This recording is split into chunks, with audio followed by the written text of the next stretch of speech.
And former President Donald Trump sparking outrage after questioning Vice President Kamala Harris's racial identity. The comments made in a combative interview at the National Association of Black Journalists convention in Chicago.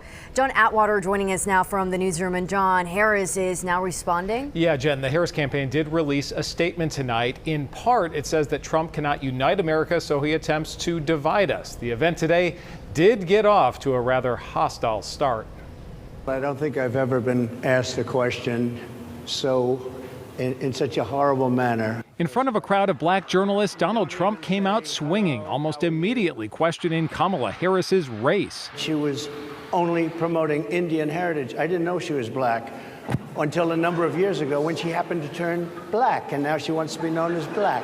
So I don't know, is she Indian or is she black? She has always identified as a black woman. She went to a historically black college. I respect either one, but she obviously doesn't. During the combative question and answer session, PolitiFact determined many of Trump's statements were false, misleading, or unsupported, like this claim about immigration. Coming from the border are millions and millions of people that happen to be taking black jobs.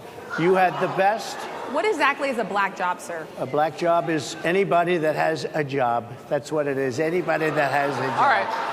And they're taking the employment away from black people. Trump also faced questions about J.D. Vance, his running mate, whose past comments about people who don't have children have come under fire. Historically, the vice president, in terms of the election, does not have any impact. I mean, virtually no impact. Kamala Harris was invited to attend the event, but organizers say her schedule could not accommodate the request.